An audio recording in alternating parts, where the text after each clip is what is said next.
საღამოშვიდობის ეთერშია სალტე, მე გახლავართ სოფი კოსოხაძე, ხელოვნებაცოდნე გარემოსდამცველი. დღეს ჩვენ ვისაუბრებთ ენერგეტიკის სექტორის შესახებ. ენერგეტიკის ანატომიაზე ვისაუბრებთ, რა დარგებისგან შედგება, რა ურთიერთმიმართება ამ დარგებს შორის, განვიხილავთ საქართველოში განხორციელებულ რამდენიმე ჰიდროენერგეტიკულ პროექტს. დღეს ჩვენი სტუმარი გახლავთ ბატონი დავით ადეიშვილი, ეკონომიკის დოქტორი, მწვანეთა მოძრაობის თანადამფუძნებელი ადამიანი, რომელიც თავიდანვე იყო ძალიან აქტიურად ჩართული, ასე ვთქვათ, მწვანეთა მოძრაობაში და დიდი ჰესების, ასე ვთქვათ, ხუდონის და ასე შემდეგ დიდი ჰესების, ასე ვთქვათ, წინააღმდეგ მოძრაობაში. ბატონო დავით, მადლობას მოგახსენებთ მობრძანებისთვის. დიდი ხანია საუბარი იმაზე, რომ საქართველოს არ გააჩნია ენერგეტიკის სტრატეგიული განვითარების გეგმა. ის დოკუმენტი, ვთქვათ, რაც აქამდე იყო, ვთქვათ, ხო, ეს სტრატეგია, ვთქვათ, 2030, აქ ფაქტურად დარგების აღწერაა, ვთქვათ, მონაცემები სტატისტიკური, ასე ვთქვათ, აი ეს ბევრი სპეციალისტი აღნიშნავს, რომ ეს არ შეიძლება იყოს განხილული როგორც სრულფასოვანი დოკუმენტი. რამდენადაც ჩვენთვის ცნობილია ენერგოთანამეგობრობის მოთხოვნით დაიწყო მუშაობა ენერგეტიკისა და კლიმატის ეროვნული ინტეგრირებული გეგმის შემუშავებაზე. ეს იქნება მთავარი დოკუმენტი, რომელიც ენერგეტიკის განვითარებისთვის იქნება ერთ-ერთი, ასე ვთქვათ, მთავარი მდგენელი. აი ამის შესახებ თუ შეიძლება რომ ვისაუბროთ და ამასთან პარალელურად მოსახლეობისთვის რომ განმარტოთ, რას წარმოადგენს ზოგადად ენერგეტიკის სექტორი, ენერგეტიკის ანატომიაზე რომ ვისაუბროთ, თუ შეიძლება. დიახ. მადლობთ მოწვევისათვის. რასაკვირველია ენერგეტიკის პრობლემატიკა მთელი მსოფლიოსათვის არის აქტუალური დღეს და არა მხოლოდ საქართველოსათვის. მას ექცევა ძალიან დიდი ყურადღება. ის არის ყურადღების ცენტრში არა მხოლოდ ევროპაში, არამედ მთელ მსოფლიოში, განსაკუთრებით ამ გარდამავალ პერიოდში მხედველობაში მაქვს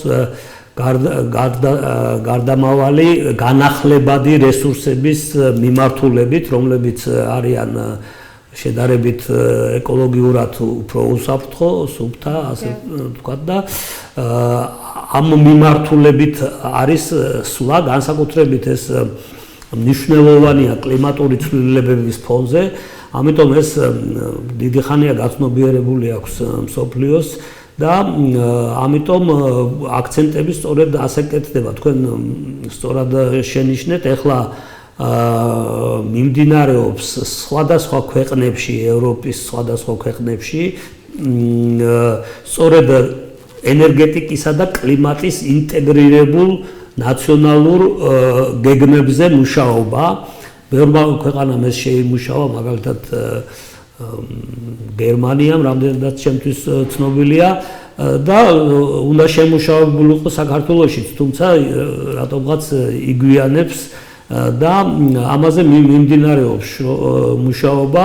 აი სწორედ გასულ კვირას იყო პირველი შეხვედრა ინტერნეტ შეხვედრა, ასე ვთქვათ, Zoom-ში და ეკონომიკის სამინისტრომ წარმოადგინა ის ჩარჩო და ის საკითხები, რაზედაც უნდა იყოს ლაპარაკი ამ დოკუმენტში.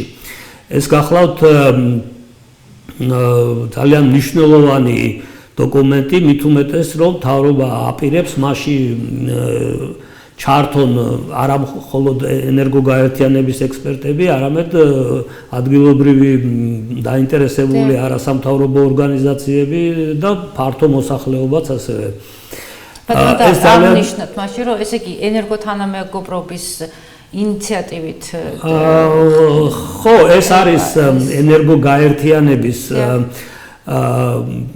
ასე ვთქვათ კონსულტაციით, მეთვალყურეობით, რა ვიცი, რჩევებით მიმდინარე პროცესი, რომელსაც აქვს ძალიან გარკვეული გზამკვლევი, ეგრეთ წოდებული გაიდლაინები და აქვს საკითხები, რომლებიც უნდა იყოს აქ გაშუქებული. ნუ თუ ჩვენ შეგვიძლია პირდაპირ ვთქვათ, რომ არის 5 მთავარი ასპექტი მიმართულება, რომელიც ამ დოკუმენტში უნდა აისახოს. ეს არის პირველი საკითხი არის დეკარბონიზაციის საკითხი, რაც ყველაზე მეტად აწუხებს მსოფლიოს. ეს არის CO2-ის გამომყოფი ენერგომატარებლების მაქსიმალურად შემცირების საკითხი და აი იმ ტრანსფორმაციაზე რაზედაც ვილაპარაკე, სწორედ ეს არის მთავარი მიმართულება მსოფლიოსათვის. მეორე ეს არის ენერგოეფექტურობის საკითხი. ეს საკითხები ყველა ერთმანეთთან ურთიერთკავშირშია, რასაკვირველია. ენერგოეფექტურობის საკითხი, თუ როგორ უნდა შემცირდეს ენერგოინტენსივობა და სხვადასხვა მიმართულებები ამ ხრივ. მესამე არის ენერგოუსაფრთხოება, რაც ჩვენთვის არის ძალიან მნიშვნელოვანი საკითხი და საქართველოს მთავრობას ეს თავი, ასე ვთქვათ, აი ამ მიმართულებაში უკვე მომზადებულიც აქვს. მეოთხე ეს არის ენერგობაზრის საკითხები, შიდა ბაზარზეა საუბარი ქვეყნის და მეხუთე საკითხი ეს არის კვლევები, ინოვაციები და კონკურენტობა. აი ეს 5 მიმართულება უნდა დამუშავდეს, ასე ვთქვათ, და ჩაითვლება, რომ ეს არის მთავარი დოკუმენტი, ესე იგი ჩვენი უწოდოთ ამას, თუ გნებავთ ჩვენი ენერგოსტრატეგია 2030 წლამდე პერიოდისათვის. ეს საკითხები იქნება გაშუქებული, როგორც მოგახსენეთ და საინტერესო ის არის, რომ აპირებს მთავრობა ძალიან ფართო ჩართულობით განიხილოს ეს საკითხები. თუმცა ახლა უნდა ვთქვათ, რომ ყველა საკითხი ძალიან ფართო წრია და ბევრი რამე ძალიან შეიძლება ტექნიკური იყოს, ამიტომ მოსახლეობის ყველა საკითხი, მოსახლეობას ყველაფერი ეხება, მაგრამ მოსახლეობა ყველა საკითხში ესე ღმად ვერ ჩაიხედავს. აი მოსახლეობას შეიძლება ჩაგერთოთ, რაც ყველაზე მეტად აწუხებს, ხან მე რაც წვომა მაქვს რეგიონებთან, ეს არის დიდი კაშხლური ტიპის ჰესები, რომელთა უარყოფითი დამდგარი უარყოფითი ზემოქმედება ჯერ კიდევ საბჭოთა კავშირის დროს აშენებული ჰესების სახეზეა და მოსახლეობა ამას თავის თავზე, ასე ვთქვათ, გრძნობს. შემდეგ ის, რომ 2010 წლიდან დღემდე 51 ჰიდროელექტროსადგური არის აშენებული და აქედან, ესე იგი, ყველაზე ასე ვთქვათ, მასშტაბური შუახევი ჰესი დადგმული სიმძლავრის მხოლოდ 16%-ზე გადის და იქ ფაქტობრივად ეკოლოგიური კატასტროფაა დამდგარი და მაინც მიუხედავად იმისა, რომ რემონტის შემდეგ სახელმწიფოს დაუჭდა 120 მილიონი დოლარი, მაინც ჟონავს ის კაშხლის ცივნაკერშია გარღვეული. გარდა ამისა, დაგროვდა კრიტიკული რაოდენობა ჰესებისა, რომელთაც წყალი არ ყოფნით, ელემენტარულად იმიტომ ვერ მუშაობ, მაგალითად დარიელ ჰესი, მაგალითად ყაზბეგი ჰესი, დამარხული ჰესების კრიტიკული რაოდენობა და ამ 51 ჰესიდან არც ერთი, ეს არის გადამოწმებული ინფორმაცია და აი თქვათ მე წამოღებული მაქვს ესკოს საიტის უბრალოდ გადახედვაც კი აქ არის თვეების მიხედვით ყველა ჰესი რაც კი არის ჩაშვებული ელექტროსისტემაში, თვეების მიხედვით შეუძლია ნახოს თქვათ ჩვეულებრივ ადამიანმაც რომელ ჰესი რამდენს, არც ერთი მათგანი ამ 51 ჰესიდან არც ერთი მათგანი სანახევროდაც კი არ გადის დადგმულ სიმძლავრეზე. და ამ ჰესების შენებლობა დროში ემთხვევა წყაროების, წყლების გაქრობას და მოსახლეობა არის ძალიან შეწუხებული. ანუ ფაქტია, რომ უხარისხოდ იგება, ის რომ კვლევების გარეშე იგება და ამას კანონმდებლობაც უწყობს ხელს, ეს ფაქტია.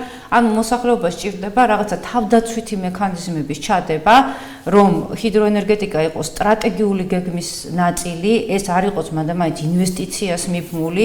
ზოგადად ყველა თანხმდებით იმაში, რომ ენერგეტიკა ეს არ არის წამყვანი დარგი ეკონომიკის, არ არის, ვთქვათ, ისეთი, რომელიც ძირითადად ეს არის დამხმარე დარგი და რო არ შეიძლება თქვა ეკონომიური ენერგეტიკული დასაბუთების გარეშე აი ასეთი მასშტაბით ჰიდროენერგეტიკის განვითარება. ანუ მოსახლეობას აწუხებს ძალიან დიდი ჰესების საკითხი და აწუხებს ის, რომ აი მცირე ჰესებზე, სადაც კი აგებულია ხეობებში მცირე ჰესები, გამომდინარე იქიდან, რომ წყალი არ ყოფნით, კომპანიები აკეთებენ 100%-იან წყალაღებას, იმ 10%-საც არ ტოვებენ, ეს 10%-იც კანონით უკვე წესით უნდა იყოს აკრძალული და ფაქტიურად ხეობებს ტოვებენ წყლების გარეშე. ანუ ეს მიმართულებებია ფაქტიურად და საბოლოო ჯამშიც ეკონომიური მოგებაც არ არის, იმიტომ რომ როგორც აღნიშნე, არც ერთი ამ ჰესთაგან არ გადის სანახევროდაც კი დადგმულ სიმძლავრეზე. აი მოსახლეობას მთავარი სურვილია, რომ აი ეს პრობლემები რაც არის, ასახურ რაღაცა ფილტრები იყოს ჩადებული აი ამ გეგმაში, რომ აი ეს სტიქიურად არ ხდებოდეს განვითარება. კი ბატონო, მე მოდით ჩვენ საშუალება ცოტა უფრო შორიდან შევხედოთ ამ საკითხს ფართო ჭრილში და მე დავკონკრეტდეთ აი ამ კონკრეტულ საკითხებზე. აკი მოგახსენეთ, რომ ერთ-ერთი მთავარი საკითხი ენერგოუსაფრთხოების საკითხია და ეს სხვადასხვა ასპექტებს მოიცავს, მაგრამ მე რისი თქმა მინდოდა, რომ ესე იგი უნდა შევხედოთ ასე, რომ ენერგეტიკის სექტორი ეს არ არის მხოლოდ ჰიდროელექტროენერგია, შეიძლება რომ განვარტოთ და ის მოიცავს სხვადასხვა ქვედარგებს, მათ შორის არის რა თქმა უნდა ჰიდროენერგიაც, მაგრამ თლიანობაში რომ წარმოვიდგინოთ ენერგეტიკული სექტორი, ეს არის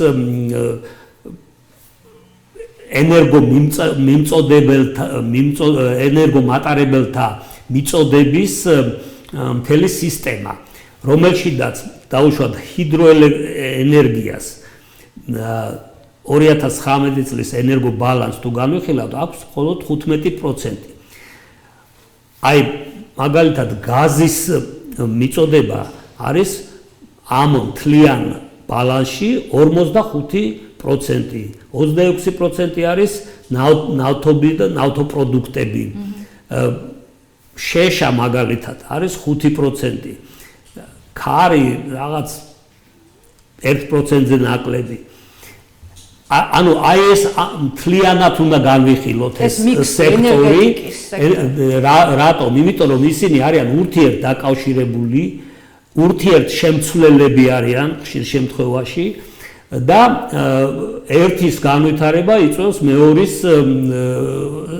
მეორეზე ზეგავლენას და ერთის ჩავარდნა იწვევს მეორე ქვესექტორის ჩავარდნას.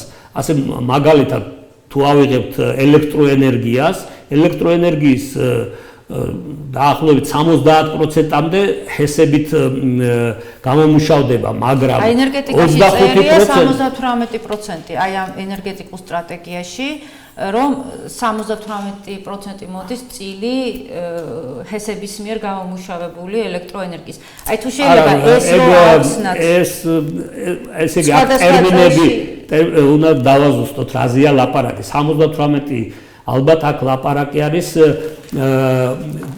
ესე იგი გამომუშავებული, ანუ ადგილზე წარმოებული ელექტროენერგიის წილზე. ესე იგი ელექტროენერგია საქართველოში იწარმოება ჰიდრო და თბოელექტროსადგურებისგან და 90%. მაგრამ ელექტროენერგიის მიწოდება მარტო წარმოება არ არის ადგილობრივი, არის იმპორტირებულიც. თუ იმპორტირებულსაც ჩავთვლით, მაშინ მისი წილი შემცირდება. თლიან მიწოდებაში, ხო? ამიტომ თუ აი ამ სტრუქტურას განვიხილავთ, ესე იგი არის ჰიდროელექტროსადგურების მიერ მოწოდებული ელექტროენერგია, არის თბოელექტროსადგურების მიერ მოწოდებული ენერგია და არის იმპორტირებული ელექტროენერგია. ასევე არის ქარის ენერგიაც. სამწუხაროდ ჯერჯერობით მზის ენერგიები არ არის. და ამას ყველას თავისი წილი აქვს. აი მე ზოგადად შემიძლია ვთქვა, რომ ჩვენი ენერგოსისტემის ას თუ დაუკვირდებით, ეს არ ვიცი რამდენად ნათქვამია მაგრამ ფართო საზოგადოებისათვის შეიძლება არ იყოს ცნობილი რომ ორი ძირითადი თავისებურება ახასიათებს ამ ჩვენ ენერგოსექტორს. ერთი ის რომ ის არის ძალზე დამოკიდებული იმპორტზე, ანუ მთელი ჩვენი ამ ენერგომატარებლების 80% დაახლოებით არის იმპორტირებული. მე გულისხმობ იმ ყველა ენერგომატარებელს, მათ შორის გაზი, ნახშირი, ნავთობი და მათ ჰიდროსწილი ძალიან პატარაა იმპორტი. რა თქმა უნდა, მე აკი მოგახსენეთ 15%-ია მხოლოდ აი ამ მიწოდებაში ელექტროენერგიის წილი. ეს ერთი თავისუფლება, ის არის ძალზე დამოკიდებული ესე იგი იმპორტზე და მეორე თავისთავად ელექტროენერგიის მიწოდება არის ძალზე დამოკიდებული ჰიდრო რესურსებზე, ჰიდროელექტროსადგურებზე, ჰიდროელექტროენერგიაზე, რომლის 70%-მდე მიეწოდება სწორედ ჰიდროელექტროსადგურებიდან. დანარჩენი რა არის? დანარჩენი არის თბოელექტროსადგურები და მათ შორის ყველაზე მეტად გაზი და ძალიან მცირე რაოდენობის 1%-ზე ნაკლები 0.7% ეს არის ქარის ელექტროსადგური ერთი გვაქვს როგორც ცნობილია გორთან. ანუ ეს ორი ძირითადი თავისებურება ახასიათებს აი ამ ჩვენ ენერგო სისტემას. ერთი მაღალი დამოკიდებულება იმპორტზე, მეორე მაღალი დამოკიდებულება ჰიდროზე. აი ამის დივერსიფიცირების პრობლემა დგას საქართველოში, რომ არ უნდა იყოს ასე ძალიან დამოკიდებული ჰიდროენერგიაზე და არ უნდა იყოს ძალიან დამოკიდებული იმპორტზე, რამდენადაც ეს შესაძლებელია, მაგრამ არსებობს წყაროები, არსებობს რეზერვები, არსებობს საშუალებები, თუ შესაბამისი პოლიტიკა განხორციელდება, აი ეს უკიდურესობები, ეს საფრთხეები, ეს რისკები შემცირდება. ამას ემსახურება სწორედ ის ნაწილი, რადგან მე მოგახსენეთ ენერგო უსაფრთხოების საკითხი, რომელიც არა მხოლოდ ენერგიის გენერირების საკითხებს ეხება, არამედ აქ არის ელექტროგადამცემი ხაზების საკითხი, არის ბაზრის მოწესრიგების საკითხი, არის დივერსიფიცირების საკითხი აი ამ ენერგომატარებლების და ასე შემდეგ. მე თუ მკითხავთ ყველაზე უფრო მნიშვნელოვანი არა მხოლოდ მე თუ მკითხავთ, მე ძალიან კარგად იცის შესაბამისმა სპეციალისტებმა, რომ ყველაზე უფრო სარისკო ქვესექტორი ამ ენერგეტიკაში არის ბუნებრივი გაზის მიწოდება, რომლის რისკი, უსაფრთხოების რისკი არის შეფასებული ინდექსით 99% თუ არ ვცდები, მაშინ როცა ზუსტი რიცხვი შემიძლია მოვიტანო, ეს არის 99.64 მიათედით არის 2019 წლის. ეს არის აი ამ რაზედაც ვლაპარაკობდი სამთავრობო დოკუმენტში და რა იგულისხმება აი ამ. ანუ ეს არის ძალიან რისკიანი სფერო, რომ შეწყვეტის რისკია დიდი. რატო? იმიტომ რომ აყავს მხოლოდ ერთი მომწოდებელი,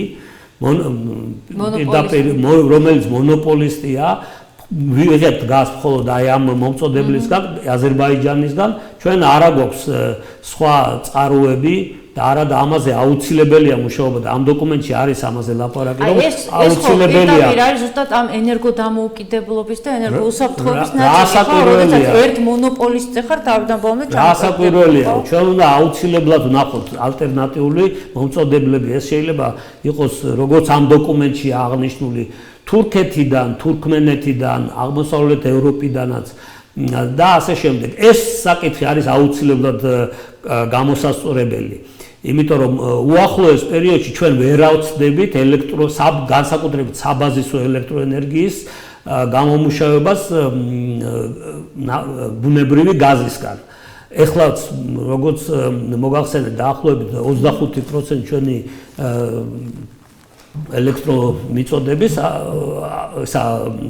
წარმოების არის სწორედ გაზიდან, მაგრამ ეს არის მოძველებული ტექნოლოგიებით და არის საჭირო ამის განახლება. ეს არის ამ გეგმაში კიდევაც, რომ დაახლოებით 500 მეგავატის სიმძლავრე უნდა შევიდეს 30 წლამდე, 550.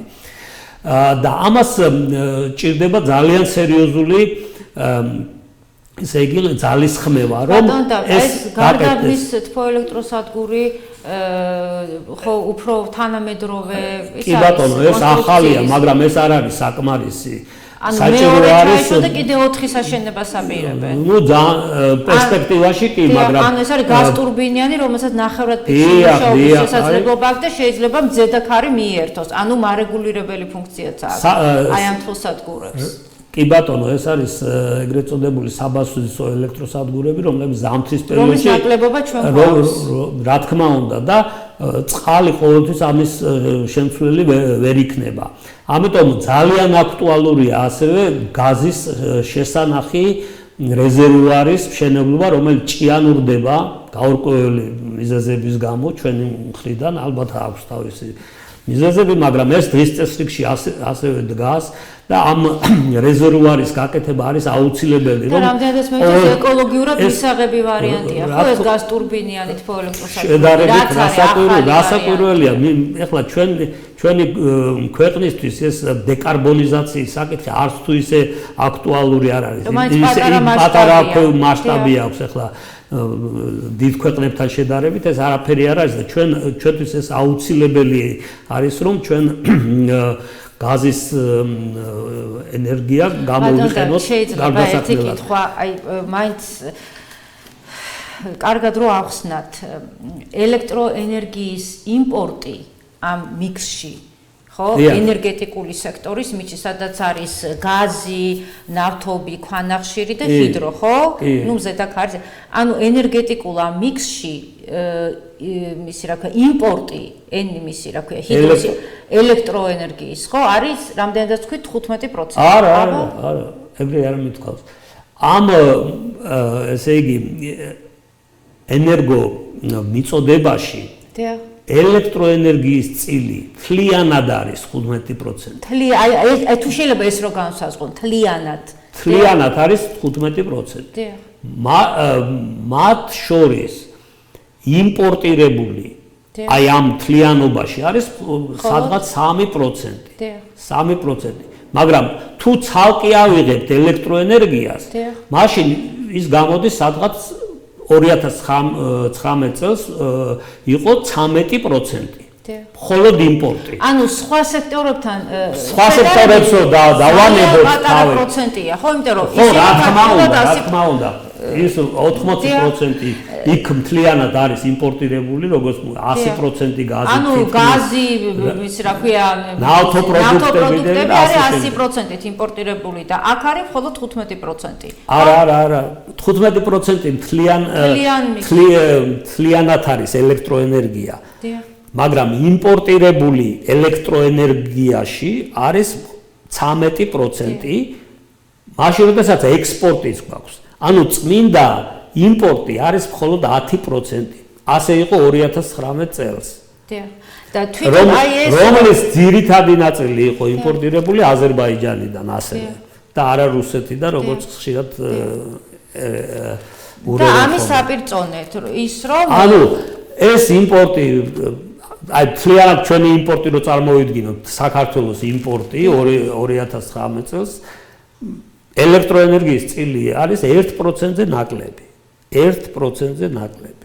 ანუ ეს განგაში ეს რომ აი ჩვენ ასე ვარ დამოკიდებული ელექტროენერგიის იმპორტზე, ეს არის გაზვიადებულია, მაგრამ ეს არ ნიშნავს იმას, რომ ჩვენ არ უნდა ვეცადოთ, რომ რაც შეიძლება მაქსიმალურად დავაკმაყოფილოთ ჩვენი მოთხოვნები, ჩვენივე რესურსები. ამის პარალელურად ის რომ საქართველოში არსებული ესე იგი თუმცა ისიც აღნიშნოთ, რომ ის თბოსადგურების მიერ გამოშვებული ელექტროენერგია არის ასევე მთლიანად იმპორტირებული გაზის, ანუ მაგრამ ეს ხო იაფი გაზია. ეს არის საკმაოდ იაფი და ხელსაყრელი კონტრაქტით მიღებული. თუმცა მას აქვს თავისი რისკები, რაზედაც მოგახსენებდით, რომ ძალიან სარისკოა ეს ასე დიდხანს არ უნდა გაგრძელდეს. ანუ ჩვენ შეგვიძლია ვთქვათ, რომ ელექტროენერგიის წარმოება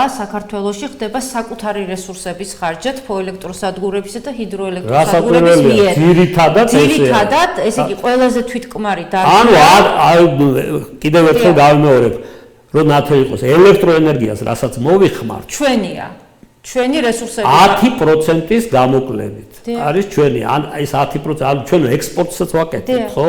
ანუ ჭარბად, როდესაც გამოვიმუშავებთ, განსაკუთრებით ეს ზაფხულშია, ვყიდით ამ ელექტროენერგიას და თუ ამ გაყიდულს გამოვაკლებთ იმპორტირებულს, ანუ ნაყიდს, იქნება 10%, ანუ თუ 100-დან 10 არის მხოლოდ იმპორტირებული და 90% ჩვენია, ანუ ადგილობრივი. იმიტომ რომ ესე იგი არის ხომ ესეთი ბრალდებები, რომ ეს არის ჩვენი სუბიექტური აზრი და არა და ეს არის მოცემულობა, ფაქტი. ეს არის ეს შეგიძლიათ ნახოთ სტატისტიკის ოფიციალურ მონაცემებში 2009 კერძოდ 2019 წლის ენერგო ბალანს ვინც ნახავს იქ ეს ყველაფერი არის ეს ჩემი მოგონილი არ არის ეს ძალიან კარგად და აი აქ ეს მონაცემი არის რომ არა ელექტროსადგურების ანუ თბოელექტროსადგურების და ჰიდროელექტროსადგურების ორივესი ერთად დადგმული სიმძლავრე საქართველოში არის 4246 მეგავატი სადაც ჰიდროელექტროსადგურების წილი შეადგენს 78%, 3301 მეგავატი. კი, ესე და მისი და 7 პიკური კაშხლის დადგმული სიმძლავრე არის 1990 მეგავატი. ანუ ჰიდროენერგეტიკა ჩვენთან ფაქტიურად არის ყველაზე ასე ვთქვათ, ყველაზე მეტად განვითარებული და ზოგადად ელექტროენერგიით დაკმაყოფილება საქართველოში მოთხოვნის ისე როგორც ასად სხვა სფეროში დავუშვათ სუსათის სფეროში ევროპაში ესე იგი ჰიდრორესურსები აი ამ წილში ელექტროენერგიის მოხმარებაში თუ სადღაც 10%-ია მხოლოდ არის ქვეყნები რომელსაც საერთოდ არ აქვს ჰიდრორესურსები ელექტროენერგიისათვის აი მაგალითად კვიპროსი რო ავიღოთ იქ არის ქვეყნები ესენი ხო კმაყოფილდებიან რაღაც ელექტროენერგიით საიდან ეს ელექტროენერგია გამოიმუშავება სხვადასხვა წყაროები მათ შორის აუცილებელია დაგვიანებულია გამომუშავება მზისაგან რაც სხვათა შორის აი ამ ახალ გეგმაში არის ჩადებული და ეს არის მისასალმებელი უკვე აღარ კეთდება ძირითადი აქცენტი ჰიდრორესურსებზე იმ ახალი გეგმით თუ არ ვცდები სადღაც 600 მეგავატზე ცოტა მეტი არის დაგეგმილი რომ ამუშავდეს 2030 წლამდე 600 მეგავატი გიორგი ჩიკოვანი ენერგეტიკული ფონდის განვითარების დირექტორმა ამას წინათ თქვა და ეს მართლა მოულოდნელი სიამოვნების ესე ის იყო სასიხარულო ამბავი ჩვენთვის რომ ანუ დღეს მდგომარეობით და ნუ ალბათ ის გაითვალისწინა ის მოცემულობა რომ ახლა ეს 7 პიკური კაშხლის დადგმული სიმძლავრე არის 1990 მეგავატი და პლუს ამ თბოელექტროსადგურებში რომელსაც მარეგულირებელი ფუნქცია აქვს ორი აშენებულია და კიდევ 4 აშენება დღევანდელიო სიტუაციიდან უკვე შეგვიძლია 1300 მეგავატი ქარის და 550 მეგავატი მზის ენერგიის შეშვება სისტემაში მაგრამ იმავე დღეს რო გამოვიდა ბატონი არაბიძე და თქვა რომ რადგან ამახვანი ესე თქვა ენკა გავიდა ამ ხელშეკრულებიდან დაივიწყეთ საერთოდ მზის და ქარის ენერგია იმიტომ რომ ამახვანზე იყო თურმე ჩამოკიდებული აი ამ მეების ინტეგრირება ან ურთიერთგამომრიცხავი წინადადებები მაგრამ ის ფაქტი რომ ჩვენ დადგმული სიმძლავრე პიკური დიდი კაშხლების გვაქვს და უკვე ეს სიმძლავრეები იძლევა ინტეგრირებისა ქსელში მზის და ქარის ეს არის ფაქტი. ხო და აქამდე რატო არ განავითარეს და სხვა შორის გორის ქარის სადგური გადასარევად მუშაობდა უფრო მეტ სიმძლავრეზე გავიდა ვიდრე ქონდათ ასე ვთქვათ ნავარაუდები და გაყიდეს ძალიან იაფად.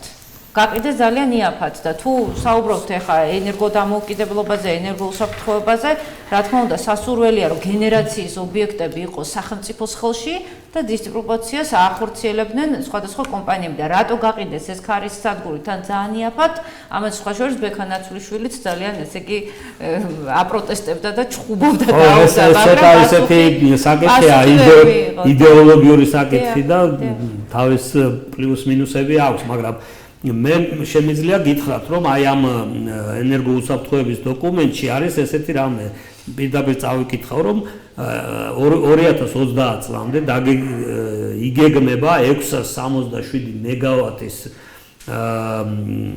სიმძლავრის ჰიდროელექტროსადგურების შეყვანა იმაში მოქმედებაში აი შეგახსენებთ რომ ნამოხვანი იყო 423. დიახ. და 720 ქარის. დიახ. 720 ქარის პლუს 550 მზის. ანუ 1270 2400-დან არის უკვე განახლებადი მზის და ქარის სადგურები. ასევე 550, როგორც მოგახსენებთ, გაზის კომბინირებული ციკლის. ანუ ეს ეგრეთ წოდებული მიქსი უნდა განხორციელდეს, უნდა მოხდეს ამის დივერსიფიცირება. არ შეიძლება მთელი აქცენტის გადატანა მხოლოდ ჰიდრორესურსებზე, რომელსაც აქვს აი ამხელა პრობლემები. ეს ნათლად გამოჩნდა აი ბოლო 30 წელიწადია ამას უყურებდა.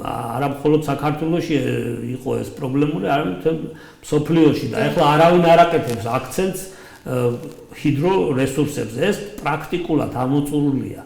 აი მე მინდა გავიხსენო ამას წინდელი ნათქვამი პრემიერ-მინისტრის ჩევლისა ინვესტიციების საკითხებში თუ არ ვწდები არ ვიცი როგორ ქვია და მან თქვა რომ დიდი ჰესების დრო დამთავრდაო საქართველოში. დიახ, ეს გახდა პრემიერ-მინისტრი ვაზილ ჰუდაკი. რო დიდი ერების ძალიან დიდი მადლობა მას რომ ესეთი პოზიცია გაამჟღავნა, მან საინტერესო რაღაცებიც თქვა ამასთან დაკავშირებით, რომ აკუმულაციის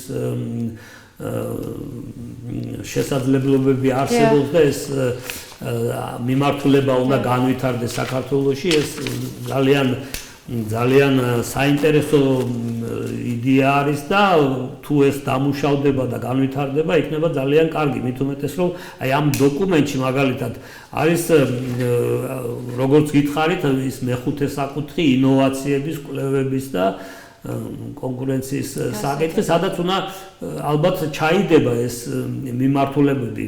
ლაპარაკი ამ დოკუმენტში ასევე წყალბადის ენერგიის გამოყენების შესაძლებლობების კვლევებზე და ასე შემდეგ.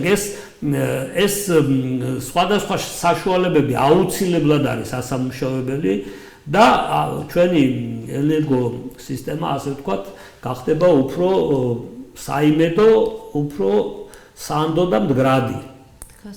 წინააღმდეგ შემთხვევაში ჩვენ გვექნება ყოველთვის აი ესეთი დიდი პრობლემები, როგორც შეგვექნა ამ დიდი მაინდა-მაინც ამ დიდი ჰესების მშენებლობის პროექტებთან დაკავშირებით, რომლებიც აშკარად ჩანს, რომ ძალიან ბევრ ნაკლოვანებებს მოიცავს. ეს პროექტები რაღაც სუბიექტური მოსაზრებებით კი არ შეჩერდა და შემთხვევით კი არ არიან გაჩერებულები. არამედ იმიტომ რომ მას აქვს ბევრი ნაკლოვანებები, ბევრი უარყოფითი მხარეები და არ შეიძლება რომ ეს არ იქნას გაანალიზებული და პოლიტიკის ცვლილება არის აუცილებელი და მე რა ვიცი ძალიან დიდი იმედი მაქვს რომ აი ახლა აი ამ დოკუმენტზე მუშაობის დროს ეს პრობლემები რაღაცნაირად იქნება მოგვარებული. ბევრი სხვადასხვა ესე იგი მიმართულება არსებობს, რომელიც გამოსწორებადია, შესაძლებელია, გაკეთებადია და ეს მოიცავს, რა ვიცი, ყველაფერს დაწყებული იმპორტის წყაროების უფრო ეფექტურად გამოყენებით. აი მაგალითად არის ძალიან სერიოზულად ლაპარაკი შავი ზღვის ზღვაში ელექტროკაბელის ჩადებაზე რუმინეთთან დასაკავშირებლად, რომელიც ძალიან მნიშვნელოვანია ენერგოუსაფრთხოების და მომარაგების თვალსაზრისით, ექსპორტის თვალსაზრისითაც. ასევე გაზის ეს იმ შემთხვევაში თუ არ გადაწყვეტენ, რომ ეს თქვათ ევროპის თქვათ მომარაგება მწვანე ენერგეტიკით არ იყოს მხოლოდ ჰიდროს ხარჯზე და თუ არ განახორციელებენ აი ამ გეგმას, რაც აქ არის, რომელიც არის სრული აბსურდი, აი ეს 155 ჰესის გეგმა. ამის ხარჯზე თუ არ აპირებენ და თუ ეს იქნება მართლა მზე, ქარი და თქვათ სხვა ინტეგრირებული იმეებით, თქვათ ენერგიის სხვა წყაროები და მათ შორის ჰიდროც ოღონდ გააზრებული და ესე იგი შეფასებული ის მითი რომ საქართველოს აქვს ძალიან დიდი რაოდენობის აუთვისებელი ჰიდრორესურსები, ეს არის მართლა მითი და მართლა დასანგრევი რაღაც აზრობრივი კონსტრუქცია, რომელიც მოსახლეობა უბრალოდ რომ იმდენი მშრალი ხევია საქართველოში მით უმეტეს ამ კლიმატური ცვლილებების დროს ასეთი მტკიცება რომ ეს არის ამოუწურავი და აუთვისებელი და ძალიან ბევრი და ეს არის ტყუილი. თუ ჩვენ შევაფასებთ ამ პოტენციალს მდგრადობის თვალსაზრისით, ესე იგი პოზიციებიდან, ხო? აღმოჩნდება რომ არც ისე ბევრი რესურსი აღარ არის დარჩენილი, რომელიც შეიძლება გამოვიყენოთ ამ მიზნებისათვის. რატომ? იმიტომ რომ ისინი მეტ ზიანს გვაძლევენ ვიდრე სარგებელს. რაც იყო იგნორირებული აი ამ ნამახვან ჰესის დროს. ყველაზე მეტად მე აი ამ პოლემიკის თუ დისკუსიების დროს ამას უსვამდი ხმარს, რომ რატომ არ ხდება შევაფასოთ, რატომ არ არის შეფასებული ეს ხარჯებისა და აი ამაზე ვიტყვი ბატონო დავით, თუ შეიძლება რაც გაცხადდა ეხლა და გამომჟღავდა და ამას ვინც ვიყავით საქმეში ჩართული ისედაც ვიცოდით, მაგრამ როდესაც ენერგოთანამეგობრობის აი დავების გადაწყვეტის ცენტრმა აიღო თავის თავზე მედიაცია რიონის ხეობის მცველებსა და თქვათ მთავრობას შორის, იქ გაცხადა რომ არც ენერგეტიკის სტრატეგიული გეგმა არ არსებობს, რომელზეც ეხლა დაიწყეს მუშაობა და რომ საერთოდ ნამახვანის პროექტზე საერთოდ არ არსებობს ტექნიკური პროექტი. ტექნიკური პროექტი არ არსებობს. არის ნახატის საფუძველზე, ანუ ამხელა ჰესის აგებას აპირებდნენ რაღაცა დიზაინ ბილდინგის მეთოდით, რომელიც შეიძლება ამით ხიდიც კი ვერ ააგო, ხო? ნახატის საფუძველზე თვითონ სპეციალისტები, გეოლოგები, ჰიდროლოგები, ინჟინრები პირველივე შეხვედრისას ეკონომიკის სამინისტროში დასვეს, რომ გვაჩვენეთ ტექნიკური პროექტი, რაზე დავწეროთ დასკვნა ნახატზე? გარდა ამისა, არ არსებობს პროექტის ასევე ეკონომიკურ, ტექნიკური პარამეტრები. აი ბატონი თამაზ ვაშეკიძე ყავდა ჩვენ აქ სტუმრად, რომელიც მედიაციის პროცესში იყო ჩართული და მან აღნიშნა, რომ ნებისმიერ ჰიდროენერგეტიკულ პროექტზე, რო თქვა, რა დაგუგლო, პირველი ამოვარდება არა გარემოსდაცვითი ან სეისმოლოგია, ჰიდროლოგია, პირველი ამოვარდება ეს ეკონომიკურ ტექნიკური პარამეტრები, მონაცემები.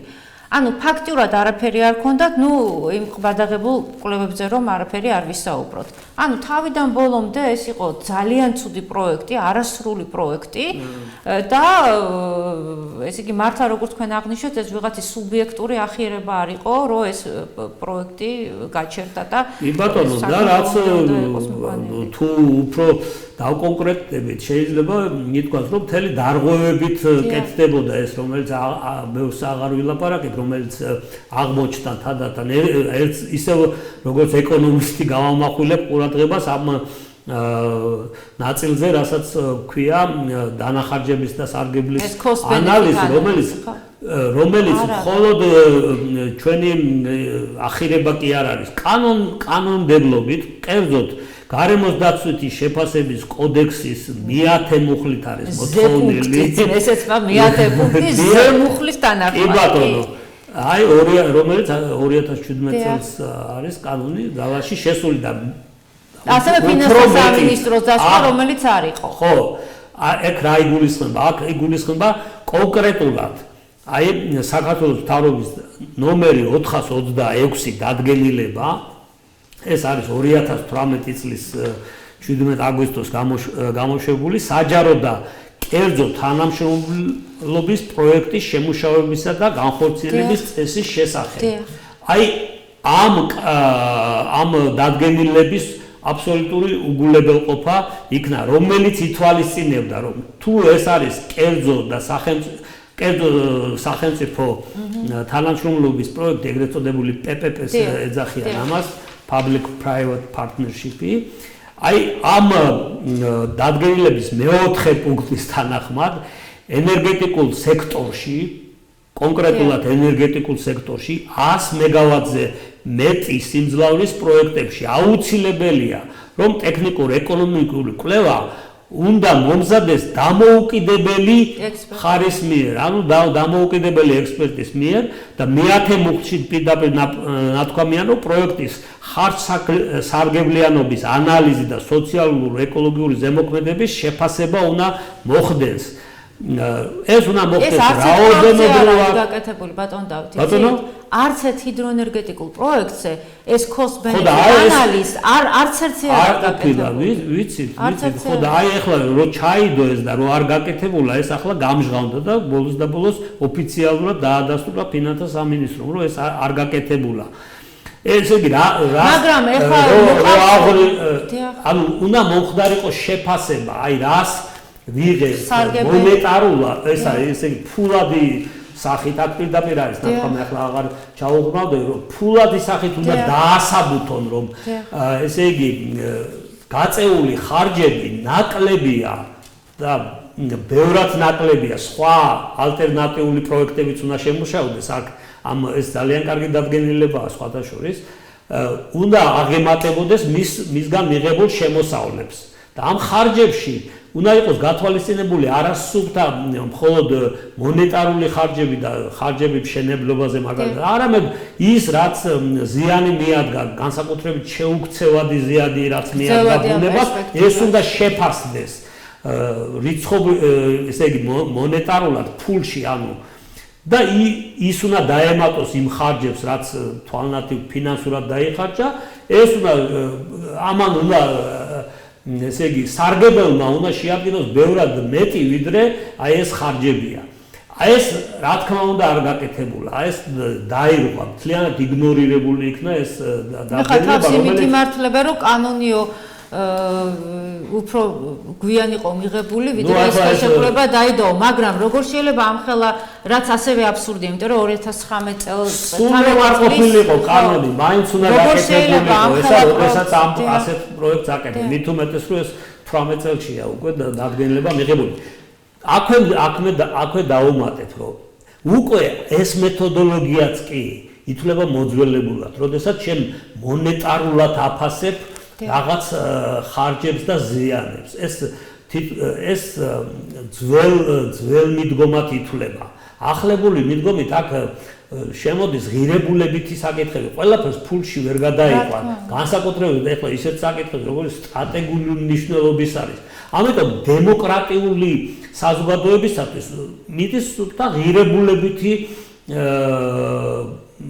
ასე ვთქვათ კამათი ბრძოლა გადაწყვეტილების მიღების დროს პოლიტიკური გადაწყვეტილებები უნდა იქნას მიღებული, რომელიც ყველაფერს ითვალისწინებს. აი ეს კიდევ საზოგადოების ჩართულობის გარეშე წარმოუდგენელია. აი თანამედროვე მეთოდით, აი სწორედ პოზიციური ანალიზი ეგრეთ წოდებული არის ყველაზე თანამედროვე, სადაც ეს ყველაფერი გაითვალისწინება არა მხოლოდ ეკონომიკური თვალსაზრისით, არამედ სოციალური, ეკოლოგიური, პოლიტიკური, სტრატეგიული, ყველადაირი ეს ასპექტები უნდა იყოს წარმოჩინებული, რომ მიიღოს სწორი გადაწყვეტილება. და ამ შემთხვევაში აქ ელემენტარული რაღაცები იყო იგნორირებული.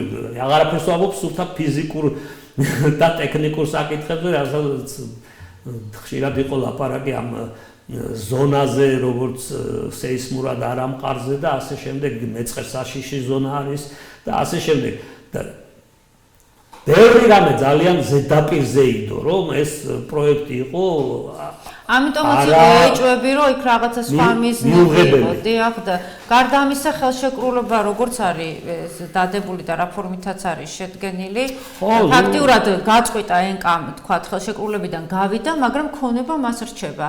და თან გავიდა 2019 წლის ხელშეკრულებიდან და იქ 2016 წლიდან არის დაწყებული მიწების გადაცემის პროცესი, რიონი 32 კილომეტრი როგორც მიწის ნაკვეთი, ასევე 2000, ანუ პროცესი დაიწყო 2016 წლიდან, აი დიდი ფართობის მიწების გადაცემა, ესე რიონის გაყიდვა და ესენი გავიდნენ 2019 წლის ხელშეკრულებიდან. 2016 წლიდან მიწები რაცაა გადაცემული, ის ამას არ ეხება. ანუ ძალიან გაურკვეველი სიტუაციაა. ამიტომაც მე ვფიქრობ, რომ ყველაზე ოპტიმალური გამოსავალია, რომ უნდა ამხილო ამ ხელშეკრულების დამდები ორივე მხარე არაკეთილსინდისიერ გარიგებაში და მომენტალურად ეს იწვევს მექანიკურად იწვევს აი ამ ხელშეკრულების გაუქმებას და მასთან დაკავშირებული აი ყველა გაცემული ნებართვის გაუქმებასაც, იმიტომ რომ ეს არის აშკარად კაბალური ანტისახელმწიფოებრივი ცალსახად ძალიან დიდი გეოპოლიტიკური ისე კი საფრთხეების შემცველი პროექტი და ყველა ის არის წინაპირობა იმისთვის, რომ აი თქვათ, აი ამ კუთხით წაიყვანოს თვითონ საქართველოს მთავრობამ ეს საქმე, რომ ამხილოს მხარეები არაკეთილსინდისიერი გარიგების დადებაში, მაგრამ ამისათვის ვინც დადო და ვინც არის ამის მეთოდე, ისინი უნდა დასაჯონ, იმიტომ რომ ახლა თუ ქონება რჩება მაინც ენკას, თქვათ, ხო? იმ სამი დიდი რეგიონის მიწები და რიონი 32 კილომეტრი დიდი შეღავადი ენკას გასვლა არ არის.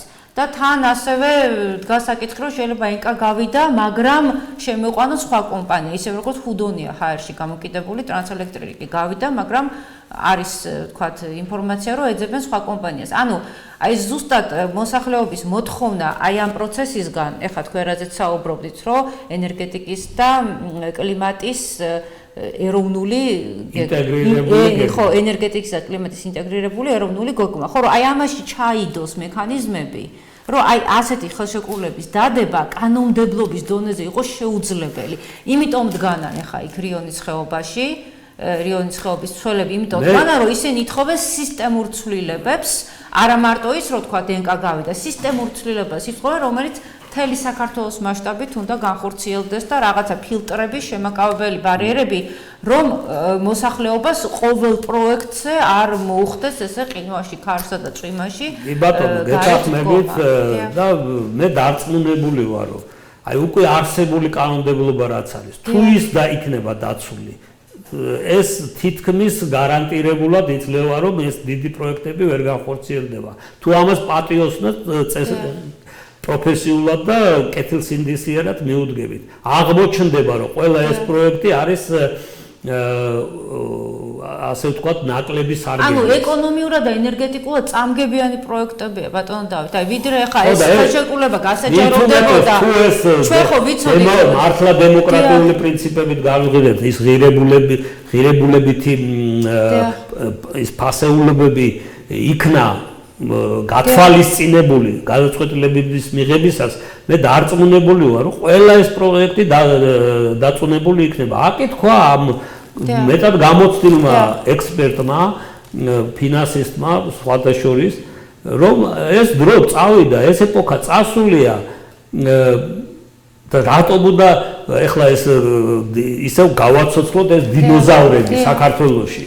ეს არის თავიდანვე თან ცოდვა ეს ქვეყანა, ესე იგი თავის დროზე ამხელა ეს თქვათ ჰიდროელექტროსადგურები ჩვენთვის ხო არ იყო მხოლოდ ემსახურებოდა საბჭოთა კავშირის თელ სამხრეთ რა თქმა უნდა იყო დრო როცა იყო აუცილებლობა ამისა, როცა ალტერნატივა არ არსებობდა.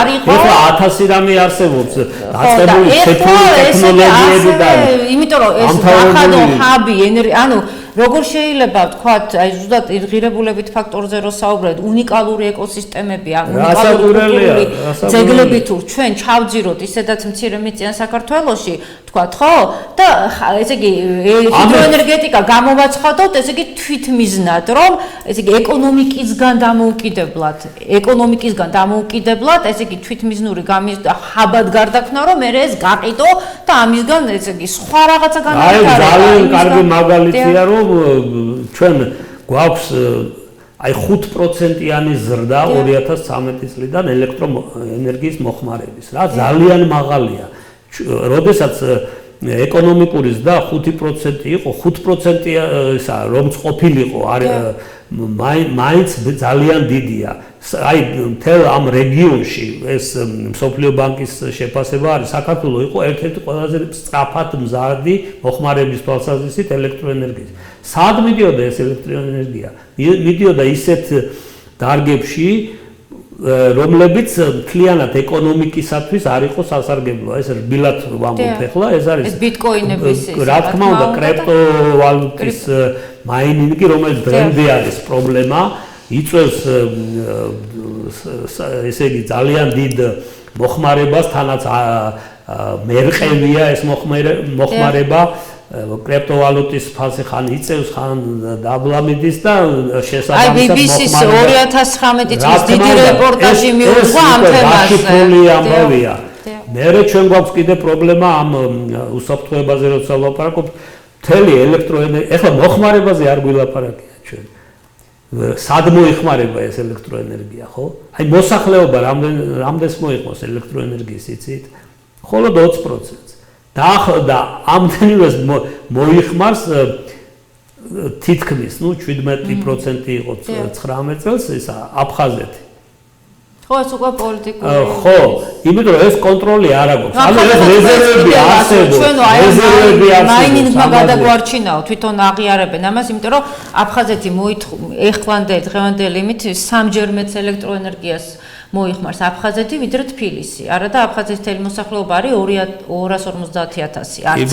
და თბილისზე სამჯერ მეტ ელექტროენერგიას მოიხმარს, ხო? და გარდა ამისა, ევროპაში ვთქვათ, ხო, სამომხმარებლო სექტორი მთლიანად მზის და ქარის ენერგიაზეა. და მხოლოდ დიდი საწარმოები მოეხმარენ ელექტროენერგიას. საწოდაობა, რომ ეს იგი მოსახლეობა ვთქვათ ელექტროენერგია, აი ესეც ძვირფას და ძვირ ენერგიას მეშვეობით. ასე რომ ძალიან დიდია რეზერვები. ენერგოეფექტურობის ამაღლებაში არის ძალიან დიდი რეზერვები. ჩვენ ერთსულ მოსახლეზე ესე იგი ჩვენნაირ განვითარებულ ქვეყნებში სამჯერ მეც მოვიხმართ. არის ძალიან დიდი რეზერვები ამის გაუმჯობესების, აი მოძველებული ტექნოლოგიებიდან დაწყებული, ესე იგი ზედმეტი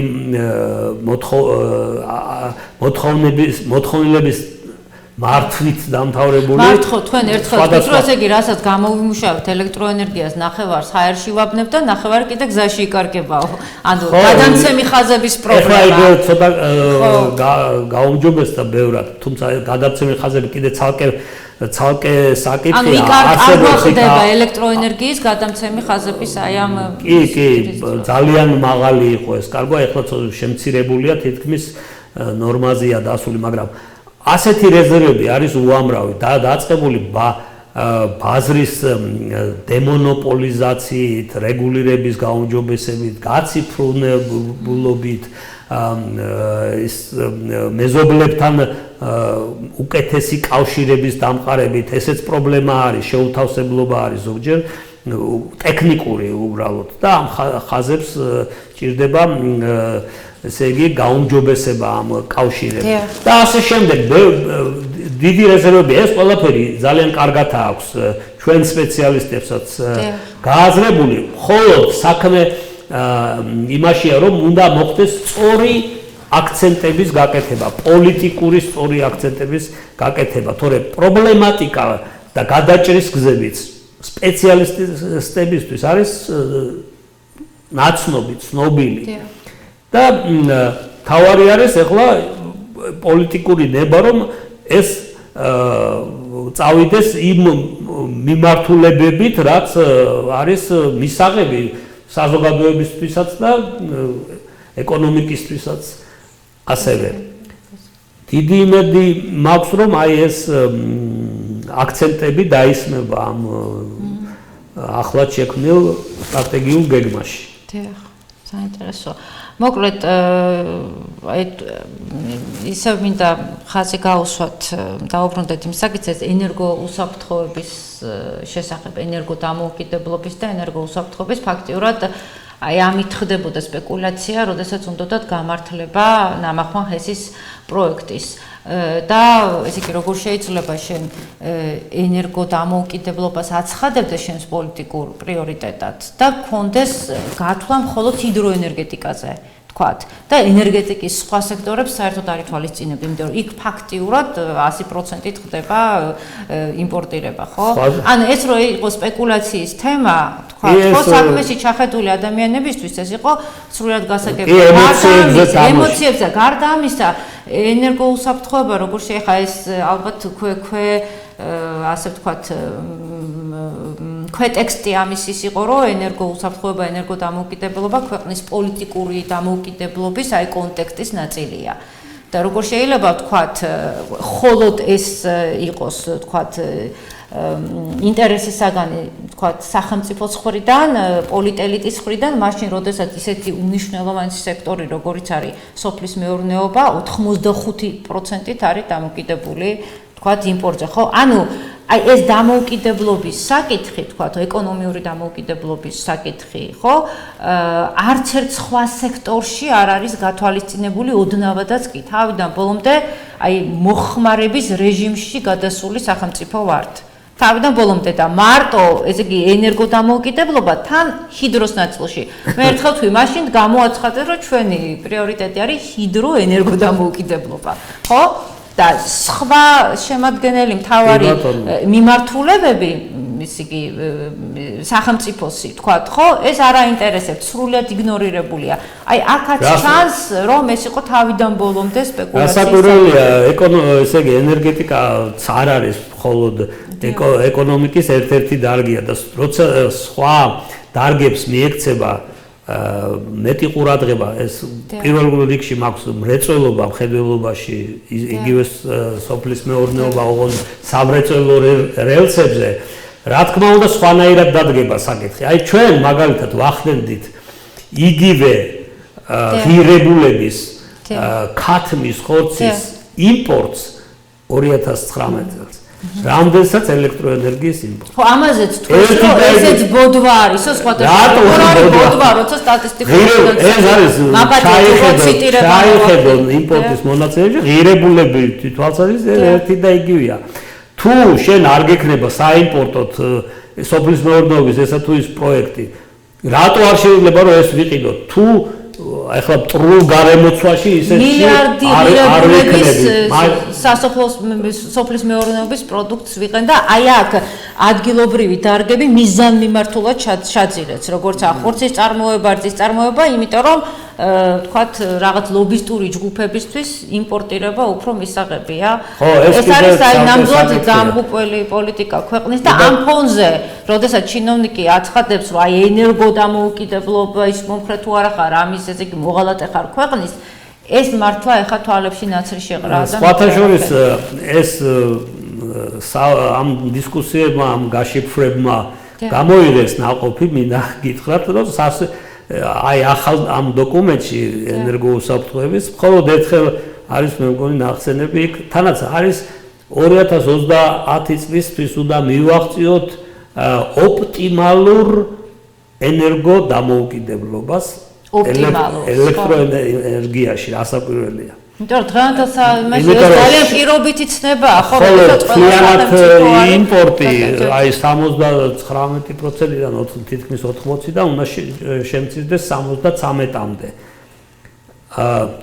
აი რაზედაც ლაპარაკობ, რომ მთლიანი ენერგო იმპორტი უნდა შემცირდეს 80%-დან 73-მდე, 79-დან 73-მდე.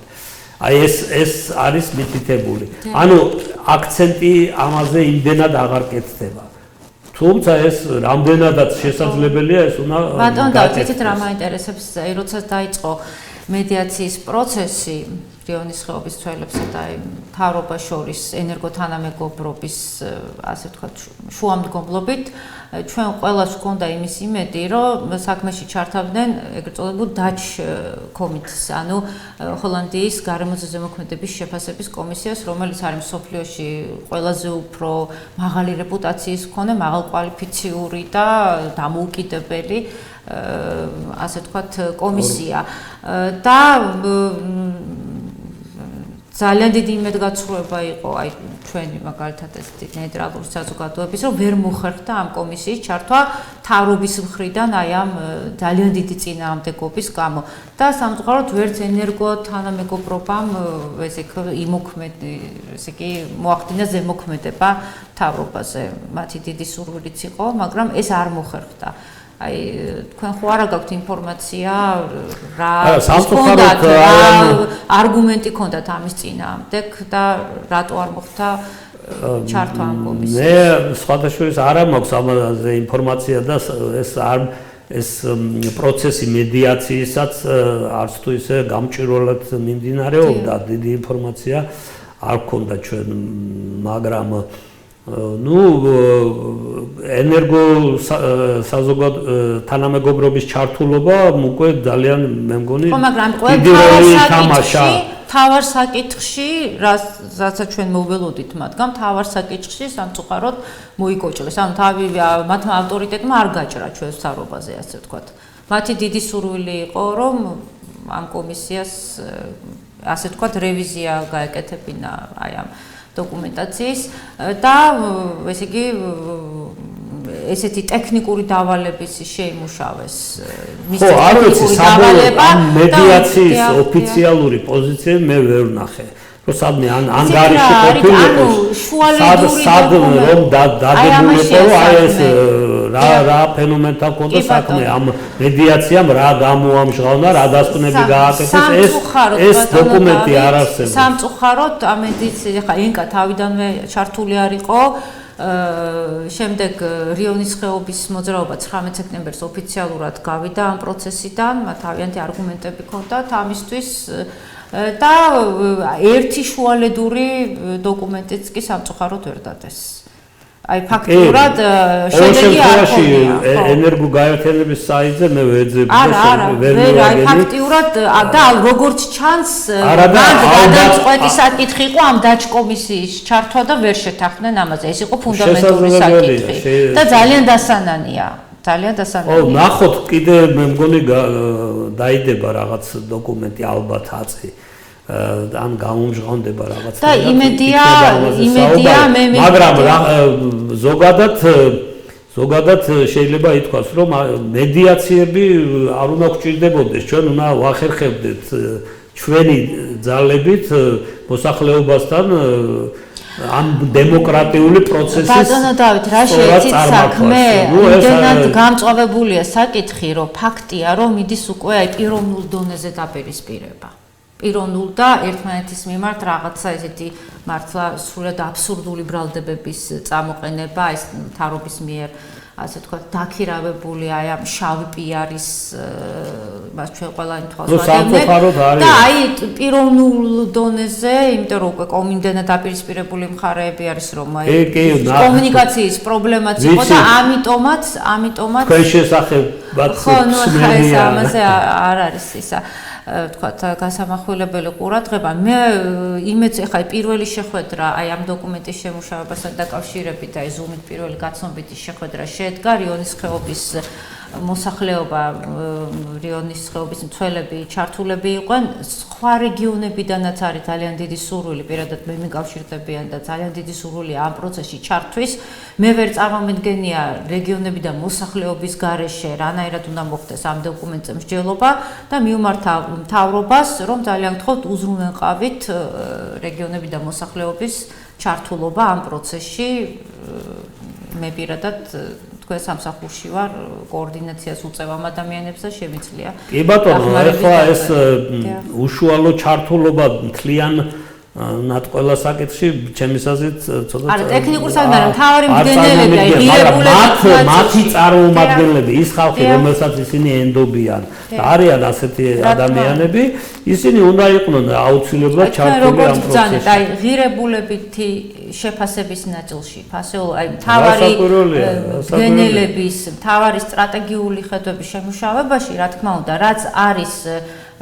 ზოგადად ჰუმანიტარული დარგის წარმომადგენლები ბატონო, იმიტომ რომ სამხედროებითი საკითხები, ღირებულებითი და ჩვენს მთაში ეს განსაკუთრებით აქტუალურია, იმიტომ რომ ჩვენი მთა არის ფაქტურად საკრალური არეალების რა ვიცი, საოცარი ნაკრები, ხო, კულტურული მემკვიდრეობის ძეგლები, თვითონ ეკოსისტემები უნიკალური და წარმოუდგენელია მხოლოდ ეკონომიური განვითარების, თქვათ, ესეთი ეგეთი. ეს არის სწორედ მდგრადი განვითარების ძირითადი საკითხი, შენ არ უნდა მოიხმარო იმდენი, რომ შემდეგ შენ მომავალ თაობებს აღარ დარჩეს იგივე რაოდენობის მაინც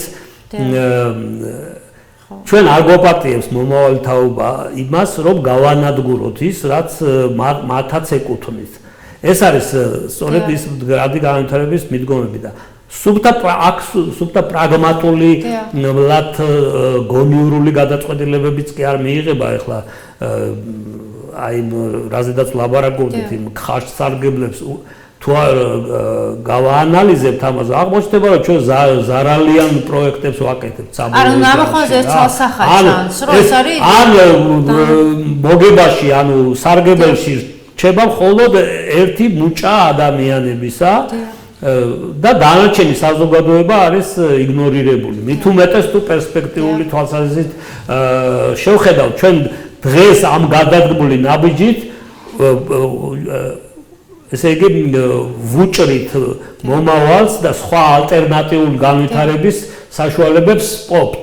ეს ყველაფერი უნდა იყოს კარგად გაანალიზებული. ეს ხელაღებით ვიღაც ერთი პატარა ჯგუფის ინტერესებიდან გამომდინარე არ უნდა ხდებოდეს, მით უმეტეს რა ვიცი, მე ვიტყოდი, რომ